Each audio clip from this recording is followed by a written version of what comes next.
Je m'appelle Ibrahim Traoré. Je suis un homme comme vous. Né sur cette terre du Burkina Faso, élevé sous le même soleil qui nous éclaire tous. Aujourd'hui, je veux partager une histoire avec vous. Ce n'est pas une histoire de pouvoir ou de titre. C'est une histoire de respect, de dignité, de ce que signifie être humain. Cela s'est passé à bord d'un vol, au siège d'EA, dans un avion à destination de notre capitale, Ouagadougou. Laissez-moi vous raconter ce qui s'est passé avec des mots simples, afin que nous puissions tous apprendre ensemble. C'était un après-midi animé à l'aéroport. Partout des gens s'agitaient avec leurs bagages. Certains riaient, d'autres étaient fatigués, d'autres encore se disputaient. Les vols arrivaient et partaient. Des voix emplissaient l'air, et le bruit des roulettes sur le sol se mêlait au bourdonnement des annonces. J'étais là, juste un homme dans une tenue simple, noire et à manches longues. Mes chaussures étaient propres mais modestes. Mon sac était petit, juste assez pour ce dont j'avais besoin. Je ne portais pas de costume ni de montre. Je n'avais pas de grosse mallette ni d'ordinateur portable. Je m'étais assis tranquillement dans le salon de première classe, tenant mon billet pour le vol 227 à destination de l'Afrique de l'Ouest. Dans le salon, les gens sirotaient des boissons, faisaient défiler l'écran de leur téléphone ou parlaient bruyamment d'affaires. Je ne disais rien. J'observais. J'écoutais. Quelques personnes m'ont regardé, puis m'ont regardé de nouveau. Un homme noir seul, en vêtements simples, assis dans le salon de première classe. Il se demandait, je pouvais le sentir, qui est-il? Pourquoi est-il ici? Il n'a pas l'air riche. Il n'a pas l'air d'un homme d'affaires. Mais je restais là, paisible, attendant mon vol comme tout le monde. Dans le salon, les gens sirotaient des boissons, faisaient défiler l'écran de leur téléphone ou parlaient bruyamment d'affaires. Je ne disais rien. J'observais. J'écoutais. Quelques personnes m'ont regardé, puis m'ont regardé de nouveau. Un homme noir seul, en vêtements simples, assis dans le salon de première classe.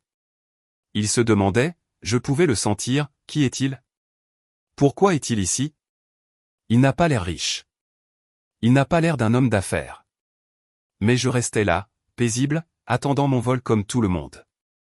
Puis ce fut mon tour. Je m'avançai et lui tendis mon billet. Son sourire disparut. Elle me regarda le visage, puis mes vêtements. Ses yeux se plissèrent. « Excusez-moi, monsieur, dit-elle, mettant son bras devant moi. Vous devez être perdu. Cette file est pour la première classe. » Je restai calme. Je lui tendis mon billet à nouveau. « C'est mon billet, dis-je doucement. » Elle le prit, le fixa du regard, et son visage se crispa. Siège d'EA, lut-elle presque pour elle-même. Ce doit être une erreur.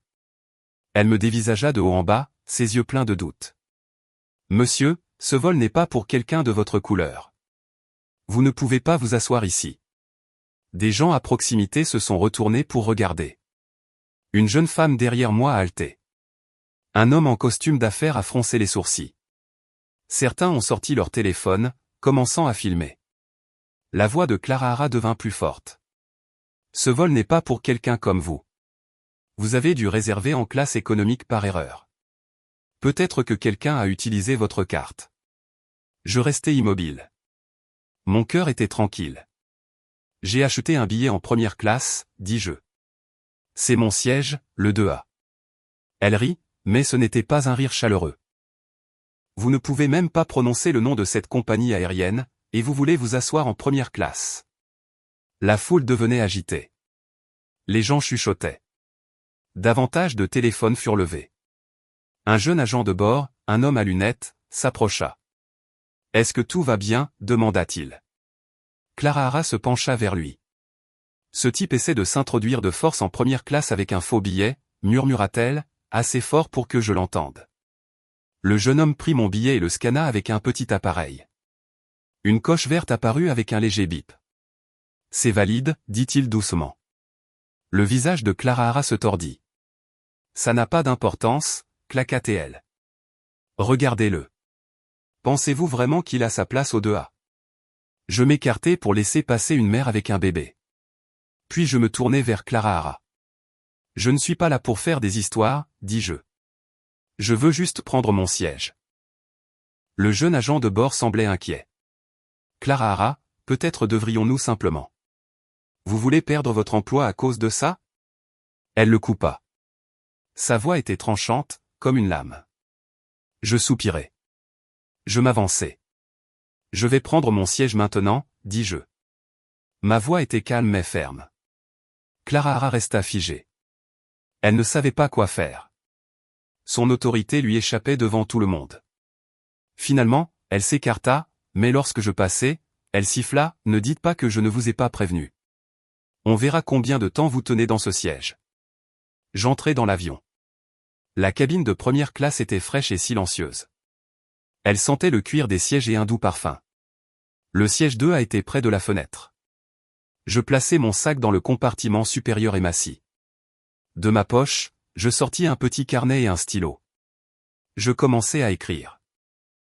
Pas un mot de colère, pas un froncement de sourcils, pas même un soupir. Clara Hara entra dans la cabine. Elle m'observa un instant, puis se tourna pour servir des boissons aux autres passagers, m'ignorant. 3 rangées plus loin, un homme en costume ajusta sa cravate et me jeta un coup d'œil. Son nom, j'allais l'apprendre plus tard, était François Deur, un PDG français. Il ne dit rien, mais je pouvais sentir ses yeux sur moi. Un léger carillon retentit. « Mesdames et messieurs, nous nous préparons au décollage. Veuillez attacher vos ceintures de sécurité. » Je fermai mon carnet et regardai par la fenêtre. Les moteurs rugirent, et l'avion s'éleva dans le ciel. En dessous, le monde s'est effacé, mais à l'intérieur de cet avion, une tempête était sur le point de commencer. Au-dessus des nuages, la cabine était calme, mais une tension régnait dans l'air. J'étais assis au siège 2A, ma ceinture attachée. Je n'ai pas demandé de champagne ni étiré mes jambes comme les autres. Je regardais par la fenêtre, le cœur tranquille, l'esprit clair. J'ai vu beaucoup de choses dans ma vie, des tempêtes au sol, des tempêtes dans le cœur des gens. Celle-ci n'était qu'une de plus. Clara Hara se déplaçait dans la cabine, offrant boissons et collations. Son sourire était éclatant pour tout le monde, sauf pour moi. Lorsqu'elle arriva au siège 2B, la femme à côté de moi, une dame française âgée avec des boucles d'oreilles en perles, demanda du thé vert. Clara Hara hocha la tête.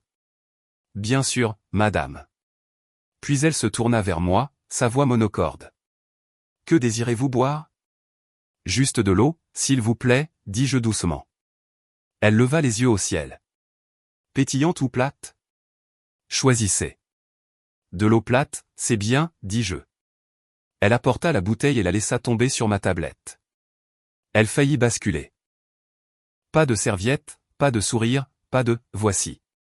Je la ramassai, revissai le bouchon et pris une gorgée. Je restai calme. François, le PDG, l'avait remarqué. Son visage trahissait son déplaisir. Quelque chose chez moi, la façon dont je me tenais, le rendait curieux. Je ne parlais pas beaucoup, mais je n'en avais pas besoin. Mon silence était suffisant. Clara Hara repassa, distribuant des serviettes chaudes. Elle sauta complètement mon siège. La femme au 2B murmura pour elle-même, pourquoi continue-t-elle à l'ignorer? Il ne cause aucun problème. Un homme au 3C se pencha vers sa femme, peut-être qu'elle pense qu'il n'a pas sa place ici. Dans la cabine économique, j'entendais des rires et des pleurs de bébé. L'avion tanguait doucement avec de légères turbulences. En première classe, quelque chose était sur le point de se produire. Le jeune agent de bord qui avait scanné mon billet s'approcha de Clara Hara à l'avant de la cabine. « Puis-je vous parler ?» demanda-t-il. Elle soupira. « Quoi encore ?» Il se pencha. « Vous devez arrêter de traiter cet homme comme s'il était invisible. Les gens le remarquent. Il filme. » Les yeux de Clara Hara brillèrent. Qu'il filme. Que le monde entier voit. Ce siège n'appartient pas aux gens comme lui. Il l'a acheté, d'accord, mais il n'a pas sa place ici. Il le sait. Je le sais. Le jeune agent de bord parut alarmé. Vous dépassez les bornes. Non, c'est lui qui a dépassé les bornes, dit Clara Hara. Les gens comme lui devraient connaître leur place. Ils veulent agir comme des rois et s'asseoir là où ils n'ont pas leur place. Qu'ils subissent la pression. Soudain, l'avion secoua plus fort. Une secousse brutale fit agripper les accoudoirs aux passagers. Clara Hara revint dans la cabine, vérifiant les ceintures de sécurité. Quand elle arriva à ma hauteur, elle s'arrêta. Vous feriez mieux de bien vous attacher, dit-elle avec un petit sourire narquois. On ne voudrait pas que vous soyez projeté hors de votre siège. Merci pour le rappel, dis-je calmement. Son visage se durcit. Elle ne s'attendait pas à mon calme. Elle passa son chemin. Lorsque la turbulence fut passée, le déjeuner fut servi. Des plateaux élégants furent déposés devant les passagers. Clara Hara laissa tomber un plateau devant moi. Tenez, j'espère que cela répond à vos attentes. J'acquiesçai. Merci. François en avait assez vu. Il se pencha vers Clara Hara. Excusez-moi, dit-il doucement. Mais pourquoi traitez-vous cet homme avec un tel manque de respect? Le visage de Clara Hara devint rouge. Monsieur, s'il vous plaît, occupez-vous de vos affaires. François ne recula pas, c'est mon affaire. J'ai payé pour la paix, pas pour vous regarder insulter un passager payant. D'autres passagers acquiescèrent. Quelqu'un applaudit une fois. Clara Hara se retourna et se dirigea furieusement vers la cuisine de bord. À l'intérieur, elle faisait les 100 pas, marmonnant, comment ose-t-il le défendre? Qui se prend-il pour être? Au siège 2A, je fermai les yeux et respirai lentement. Je suis habitué aux tempêtes, aussi bien dans le ciel qu'au sol. Celle-ci était différente. Il ne s'agissait pas seulement de couleur. Il s'agissait de dignité. Il s'agissait de la patience mise à l'épreuve. Je mis la main dans ma poche et touchai un petit tissu plié, l'emblème du Burkina Faso. Je ne le portais pas ce jour-là. Je n'en avais pas besoin. Il était dans mon cœur. L'interphone retentit. Équipage, préparez-vous pour l'atterrissage. 30 minutes avant l'arrivée. Les passagers se redressèrent, débarrassèrent les plateaux et fermèrent leurs sacs. Clara Hara revint en première classe une dernière fois. Elle se tint près de mon siège, les bras croisés. J'espère que la prochaine fois, vous choisirez la bonne cabine, dit-elle froidement. Vous avez de la chance que nous ne vous ayons pas expulsé avant le décollage. Je levai les yeux. Ma voix était calme. Parfois, le siège que nous choisissons n'est pas une question d'argent. C'est une question de ce que nous représentons. Je continuerai à choisir ce siège, non pas pour le confort, mais pour ce qui doit changer. Mes mots la touchèrent. Elle ne les comprit pas entièrement, mais ils la firent se sentir insignifiante. L'avion commença à descendre. Les nuages se séparèrent, et les lumières d'Ouagadougou scintillèrent en dessous. Les roues touchèrent le sol avec un doux rebond. Les lumières de la cabine s'allumèrent. Mesdames et messieurs, bienvenue à Ouagadougou. Veuillez rester assis jusqu'à l'arrêt complet de l'appareil. Les passagers applaudirent légèrement. Certains s'étirèrent, d'autres bâillèrent, mais en première classe, tous les yeux étaient sur moi. Clara Hara n'avait pas fini. Alors que les gens détachaient leurs ceintures, elle s'approcha de moi à nouveau. Sa voix était basse, comme du venin. J'aurais aimé que vous ne preniez jamais ce vol, dit-elle. Elle se pencha plus près, murmurant de sorte que moi seul puisse entendre. Vous sentez comme quelqu'un qui n'a pas pris de bain depuis un mois. Vous pensez que vous asseoir en première classe vous rend propre. Ce n'est pas le cas. Cela ne fait qu'empester cette cabine. Je clignai des yeux une fois. Mes yeux rencontrèrent les siens, calmes et forts. Je ne dis rien. La femme au 2B, la dame française, vit Clara Hara se pencher. Elle ne put tout entendre, mais elle vit le visage de Clara Hara. Ça suffit, dit-elle fermement. Clara Hara se retourna. Ne vous mêlez pas de ça. Non, je ne le ferai pas, dit la femme. Vous êtes hors de contrôle. Vous êtes allé trop loin. Clara Hara rit nerveusement. Vous pensez qu'il a sa place ici? Regardez-le. François se leva. Clara Hara, dit-il, sa voix posée. Vous vous êtes déshonoré. Vous avez déshonoré cette compagnie aérienne. Vous nous avez tous déshonorés. Clara Hara se figea. Il n'a rien fait de mal, continua François. Il a payé pour ce siège, s'est comporté avec grâce et a fait preuve de plus de dignité que vous ne pourriez jamais en comprendre. Vous ne savez peut-être pas qui il est, mais je peux dire que c'est un homme d'une grande valeur. Le visage de Clara Hara brûlait de colère et de honte. J'ai fait ce que je pensais être juste. Nous avons des standards ici. Non, dit François sèchement. Vous avez des préjugés. C'est ce que vous avez. Des passagers se rassemblèrent près de la première classe. Certains avaient entendu des bribes de la dispute. d'autres avaient tout vu. Beaucoup filmaient encore. La porte de la cabine s'ouvrit, et une brise pénétra. Le personnel de l'aéroport attendait en dessous avec des escaliers. Mais quelque chose était différent. Sur le tarmac, une voiture noire aux vitres teintées était garée.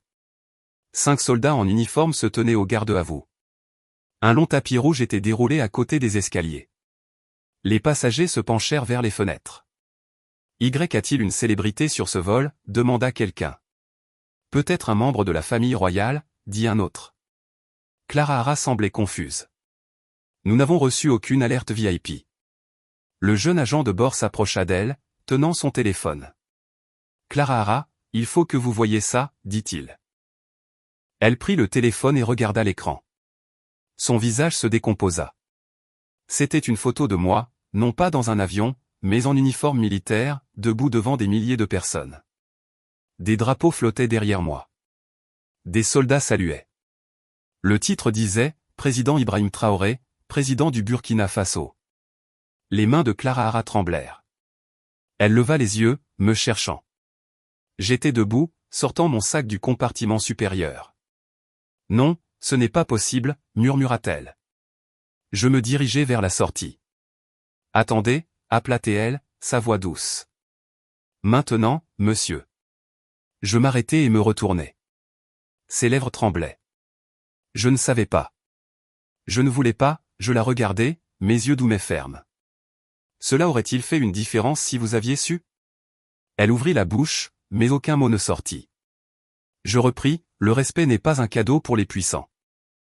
C'est un devoir envers chaque être humain. Puis je me retournai et sortis. Le soleil dehors était éclatant. Les soldats saluèrent vivement. L'un d'eux ouvrit la portière de la voiture. Je n'entrai pas tout de suite. Je me retournai et regardai l'avion. À l'intérieur, les passagers regardaient par les fenêtres. Certains avaient les larmes aux yeux. D'autres secouaient la tête de honte. François sortit et me rejoignit. « Monsieur le Président, dit-il, sa voix humble. Veuillez nous pardonner. Je n'en avais aucune idée. Vous vous comportez avec une telle humilité. C'est admirable. » Je souris doucement. Parfois, nous devons nous faire petits pour voir la profondeur du cœur des gens. Nous nous serrâmes la main. De retour dans la cabine, Clara Hara était assise sur un siège vide. Son visage était pâle, ses mains tremblaient. Le jeune agent de bord se tenait à côté d'elle. « Vous n'avez pas seulement insulté un président, dit-il doucement. Vous nous avez tous insultés, nous qui lui ressemblons. » Le commandant de bord sortit du cockpit. « Préparez un rapport écrit, dit-il à Clara Hara, et attendez-vous à être interrogé. » Clara Hara enfouit son visage dans ses mains. Dehors, les flashs des caméras crépitaient. Le tapis rouge continuait de s'étendre. J'entrai dans la voiture noire, non pas avec fierté, mais avec détermination. J'avais volé en tant que passager, mais j'avais atterri en leçon. La nouvelle se répandit comme une traînée de poudre avant même que l'avion ne soit déchargé. Des vidéos étaient en ligne. Les gens ont vu Clara Hara crier, m'ont vu assis calmement, ont vu François me défendre. Quand la vérité éclata que j'étais le président du Burkina Faso, Internet explosa. Les gens étaient en colère, choqués, inspirés. Beaucoup avaient honte. À l'intérieur de l'aéroport, le personnel s'affairait. Les agents de sécurité se tenaient droit. Les employés chuchotaient, « Vous avez entendu ? Le président était sur notre vol, et Clara Hara l'a insulté. » Clara Hara se tenait dans un petit bureau près de la passerelle. Ses mains étaient froides, son visage pâle. Le directeur de la compagnie aérienne faisait les 100 pas devant elle. « Réalisez-vous ce que vous avez fait ?» demanda-t-il. « Je ne savais pas » murmura-t-elle. « Ce n'est pas la question, dit-il. Il ne s'agit pas de savoir qui il est. Il s'agit de ce que vous avez dit, ce vol n'est pas pour une personne de votre couleur. Vous sentez comme quelqu'un qui n'a pas pris de bain depuis un mois. » Des larmes roulaient sur ses joues. « Je faisais juste mon travail, dit-elle faiblement. »« Non, dit le directeur. Vous abusiez de votre position, et vous l'avez déjà fait auparavant. » Clara Hara haleta. « Qu'est-ce que vous voulez dire? Vous croyez que nous n'avons pas reçu de plainte? Vous croyez que c'est la première fois? » Elle se figea. Dehors, j'étais assis dans ma voiture. Le directeur de l'aéroport se tenait à côté de moi, en sueur. Monsieur le Président, nous sommes profondément désolés. Si nous avions su. Je levai la main. C'est ça le problème. Vous ne vous souciez que lorsque vous savez. Il se tut. Je continuai. J'ai volé aujourd'hui comme un homme simple. Je voulais ressentir ce que ressentent les gens. Et maintenant je sais que cette femme n'a pas insulté que moi. Elle a insulté des millions d'Africains, pauvres et riches. Elle nous a montré à quel point le racisme vit encore dans certains cœurs. Le directeur hocha la tête. Elle a été relevée de ses fonctions. Je ne dis rien. Mon silence parlait plus fort que la colère. Un journaliste s'avança en courant. Monsieur le Président, allez-vous porter plainte? Non, dis-je. Je n'ai pas besoin d'emprisonner qui que ce soit pour faire passer un message. Le monde entier a vu ce qui s'est passé. Que cela suffise. De retour à l'intérieur, Clara Hara était assise seule. Son uniforme lui semblait lourd, comme un costume. Son téléphone vibra de messages. Des inconnus, des amis, même sa mère, je t'ai mieux élevé que ça. Je suis déçu. Clara Hara laissa tomber son téléphone. Elle voulait crier, courir, mais elle devait y faire face. Ce soir-là, je me tenais à une conférence de presse devant le palais présidentiel à Ouagadougou. Je portais ma veste militaire, le drapeau du Burkina Faso épinglé sur ma poitrine. Les caméras clignotaient, les microphones pointaient. Je parlais lentement, clairement, pour que le monde entier entende. Ce matin, j'ai embarqué dans un avion en tant que passager ordinaire. Je ne portais pas de titre. Je n'étais pas accompagné d'une suite. Je n'avais pas besoin que les gens connaissent mon nom. Mais ce que j'ai reçu était plus qu'un mauvais service. C'était de la haine, du manque de respect, de la honte. Non pas pour moi, mais pour ceux qui pensent que le pouvoir ne porte qu'un costume. Pour ceux qui croient que la couleur de peau détermine le statut. Je fis une pause. Je veux que le monde comprenne. Aucun être humain n'est au-dessus d'un autre. Vous n'avez pas besoin d'être président pour être traité avec respect. Vous avez seulement besoin d'être une personne. La foule applaudit. Certains crièrent « oui ». D'autres essuyèrent des larmes. Je levai la main. Je lui pardonne, dis-je. Des exclamations remplirent l'air. Oui, je lui pardonne. Non pas parce que je suis faible, mais parce que la leçon a été donnée. Elle a vu les conséquences de ses actions. Maintenant, elle doit choisir de grandir ou de rester insignifiante. Je terminai par une dernière phrase. Le véritable pouvoir ne réside pas dans le titre que vous portez. Il réside dans la façon dont vous traitez les autres.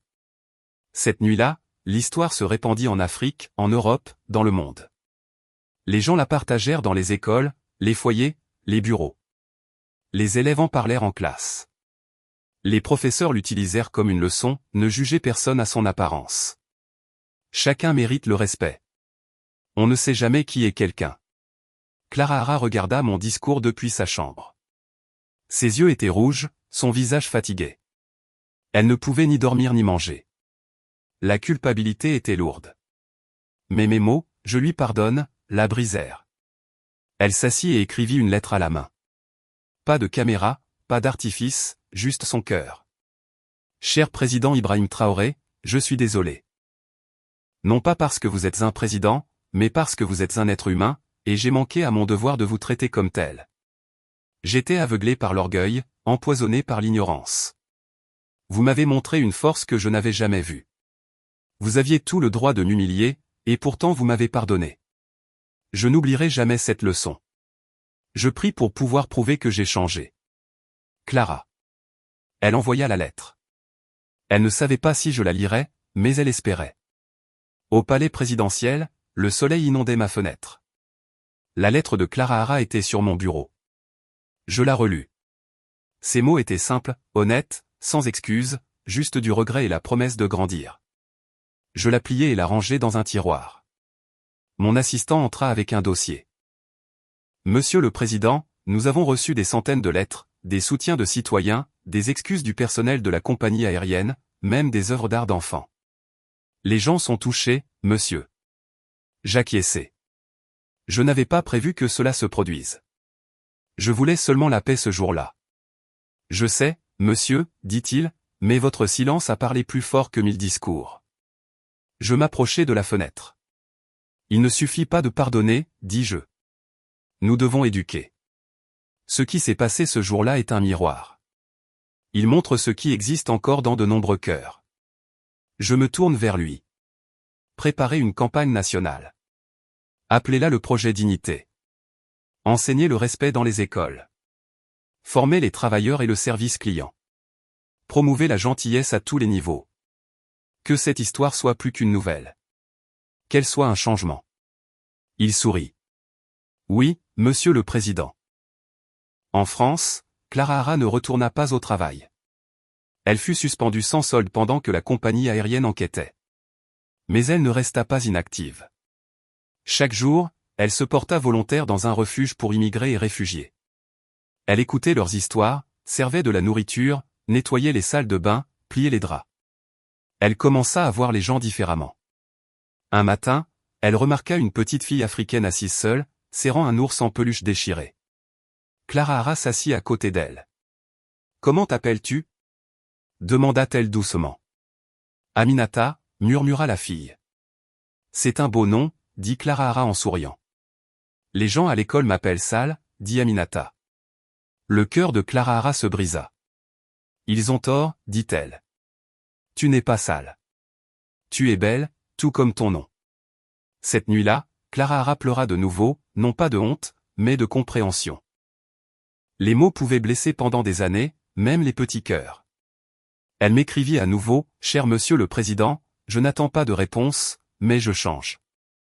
Non pas parce que j'ai été prise, mais parce que j'avais tort. Chaque jour, je rencontre des gens qui me rappellent votre personne. Calme, doux, plein de valeur. Je les vois maintenant. Je les vois vraiment. Merci pour votre silence. » Il a crié assez fort pour me réveiller. Clara Hara. Des mois plus tard, je me rendis dans une université au Ghana pour parler de leadership et de caractère. L'auditorium était rempli d'étudiants, de caméras, de journalistes. Je montai sur scène en vêtements simples. Le silence se fit dans la salle. Mon histoire n'est pas spéciale, commençai-je. Des millions de personnes subissent le manque de respect chaque jour. Non pas parce qu'elles ont mal agi, mais parce que quelqu'un a décidé qu'elles n'étaient pas assez bien. On m'a traité de sale. On m'a dit que je n'avais pas ma place. On s'est moqué de moi, non pas en tant que président, mais en tant qu'homme à la peau foncée. Je restai silencieux, non pas parce que je ne pouvais pas parler, mais parce que je voulais écouter. Les étudiants se penchèrent en avant. Écoutez, dis-je, la douleur des autres, votre propre cœur, la voix qui dit que chacun mérite le respect. Je terminai par une citation affichée sur l'écran derrière moi, « Si votre pouvoir fait que les autres se sentent petits, ce n'est pas du pouvoir. » Des applaudissements retentirent. Cette citation fut plus tard peinte sur les murs des écoles, imprimée sur des t-shirts, partagée dans les aéroports. Si votre pouvoir fait que les autres se sentent petits, ce n'est pas du pouvoir, c'est de la faiblesse. Des années plus tard, les gens se souviennent de ce vol comme du jour où le monde s'est arrêté pour réfléchir. Le jour où un homme simple au siège 2 a donné une leçon de dignité. Le jour où une femme orgueilleuse s'est brisée et a reconstruit son cœur. Le jour où le silence a rugi plus fort que la haine. Mes frères et sœurs, apprenons de cela. Traitez tout le monde avec respect, non pas à cause de leur titre, mais parce qu'ils sont humains. Bâtissons un monde où personne n'est jugé par ses vêtements, sa peau ou son siège. Choisissons toujours la dignité. Et à vous qui regardez cette histoire, si elle vous a touché le cœur, partagez-la, parlez-en à vos amis, diffusez le message, cliquez sur le bouton d'abonnement, aimez et activez la cloche de notification pour entendre d'autres histoires qui nous rappellent ce que signifie être humain.